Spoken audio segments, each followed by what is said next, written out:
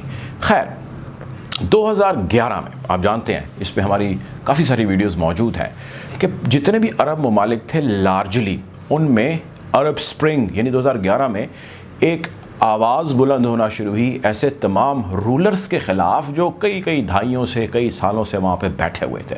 سعودی عرب میں ہوئی, مصر میں ہوئی, یمن کے اندر ہوئی, سیریا میں ہوئی, جہاں جہاں ممکن تھا وہاں پہ ہوئی. کہیں پہ نتائج مثبت آئے, کہیں پہ نتائج منفی آئے.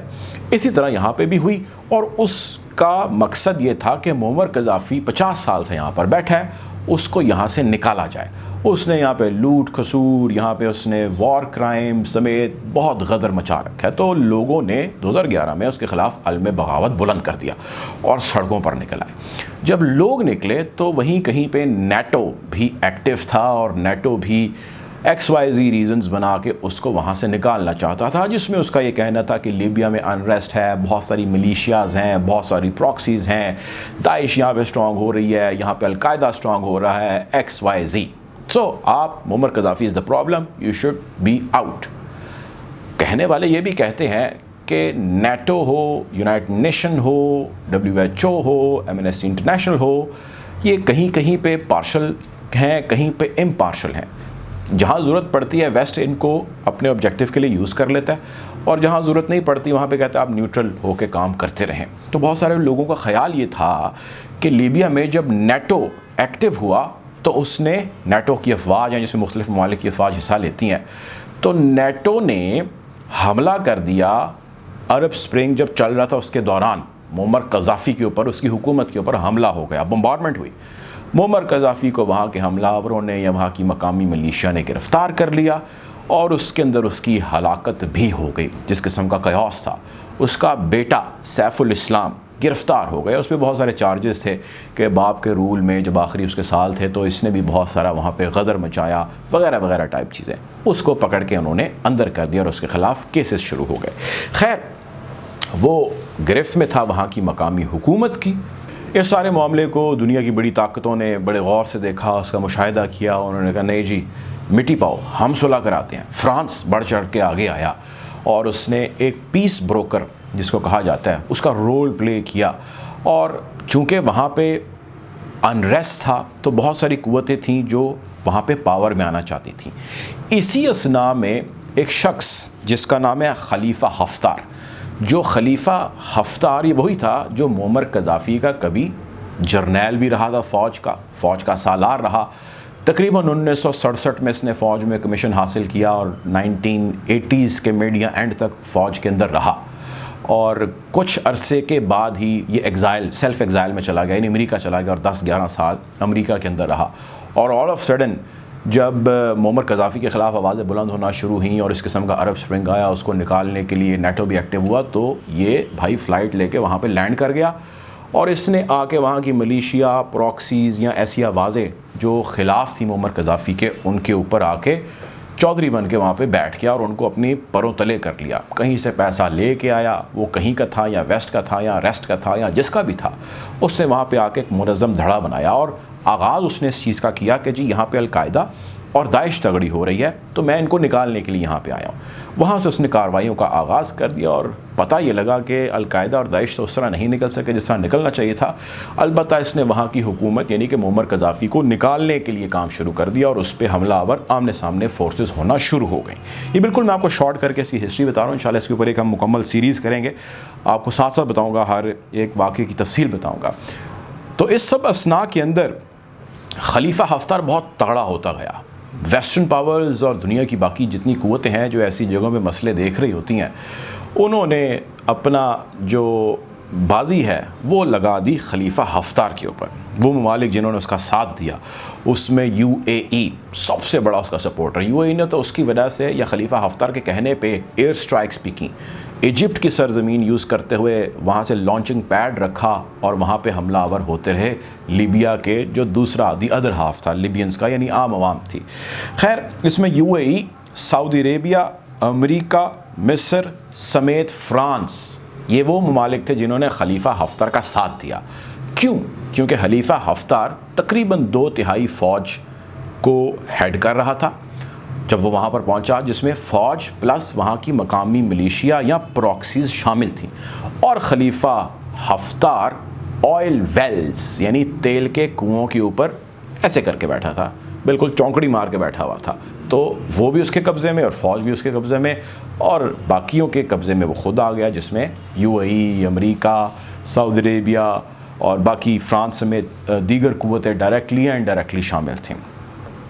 پیس بروکر ہوا، کہا جی ہم معاہدہ ہو گیا، تو اس کے نتیجے میں کیونکہ بہت ریٹیلیشن آ رہی تھی اور اتنا آسان نہیں تھا خلیفہ حفتار کے لیے وہاں پہ آپریٹ کرنا، تو وہاں پہ 2 حکومتیں بن گئیں۔ ایک حکومت بنی جس کو نیٹو لیڈ حکومت کہا جاتا ہے، اور اس نیٹو لیڈ حکومت کی باغ دوڑ جس شخص کے ہاتھ میں دی گئی، اس شخص کا نام تھا فیاض السراج۔ فیاض السراج نے ویسٹ آف لیبیا پہ اپنا ہولڈ بنا لیا اور ٹرپلی اس کے قبضے میں آ گیا۔ ٹرپلی جو بڑا شہر ہے، یا جس کے بارے میں کہا جاتا ہے کہ جس کے پاس یہ ہے اس کے پاس اصل حکومت ہے۔ خیر، جو دوسرے صاحب تھے خلیفہ حفتار، ان کے حصے میں ایسٹ سائڈ آ گئے، جس میں 2/3 اکثریت سے فوج اور آئل ویلز ان کے قبضے میں آ گئے۔ اب خلیفہ حفتار چونکہ بڑی سپورٹ اور بڑی بیکنگ سے آیا تھا، تو اس نے یہ طے کیا کہ میں نے ٹرپلی آزاد کرانا ہے اور اس حکومت کو نکالنا ہے، تو دونوں میں مسئلے مسائل جاری رہے۔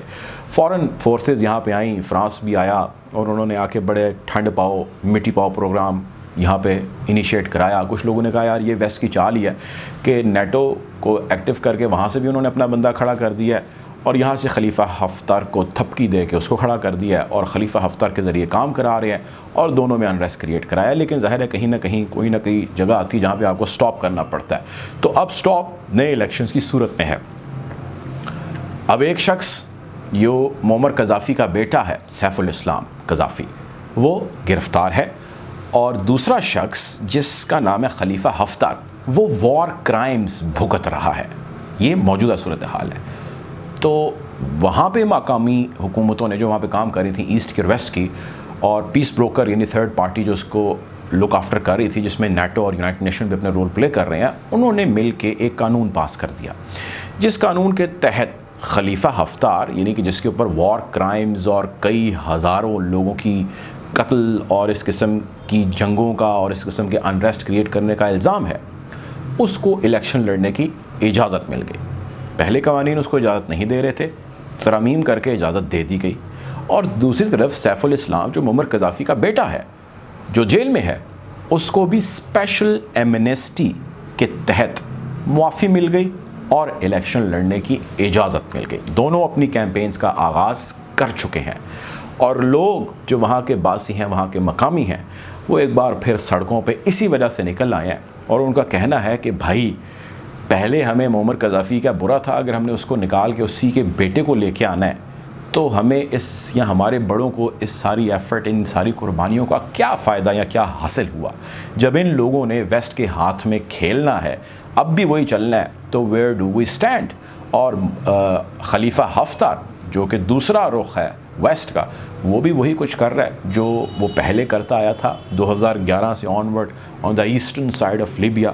تو یہ وہ وجہ ہے جس کی وجہ سے لوگ آج وہاں پہ سڑکوں پہ عورتیں، بچے، بوڑھے، بڑے، جوان سارے موجود ہیں، اور ان کا خیال یہ ہے کہ وہ اس فورس یا اس ایگریشن سے جو ہے وہ اس کو واپس کروا پائیں گے ڈیسیجن کو۔ جبکہ میری انڈرسٹینڈنگ یہ ہے کہ یا تو یہ تھوڑا ڈیلے ہو جائے گا، یا اگر ڈیلے نہیں ہوگا تو یہ معاملہ یوں ہی چلتا رہے گا اور یہ لوگ الیکشن کنٹیسٹ کریں گے۔ اور یہی وہ اب سمارٹ طریقہ کار آ چکے ہیں جس سے ویسٹ پینیٹریشن کرتا ہے، اپنا بندہ فٹ کراتا ہے اور کہتا ہے کہ یار میرے بہاف پہ تم یہاں پہ جو غدر مچانا ہے مچاؤ، خود بھی کھاؤ اور ہمیں بھی کھلاؤ۔ بہرحال ہم کوشش کریں گے کہ خطے کے بدلی ہوئی صورتحال کے حوالے سے آپ کو اپڈیٹ رکھیں۔ اپنا خیال رکھیں، دعا میں یاد رکھیں۔ اللہ حافظ۔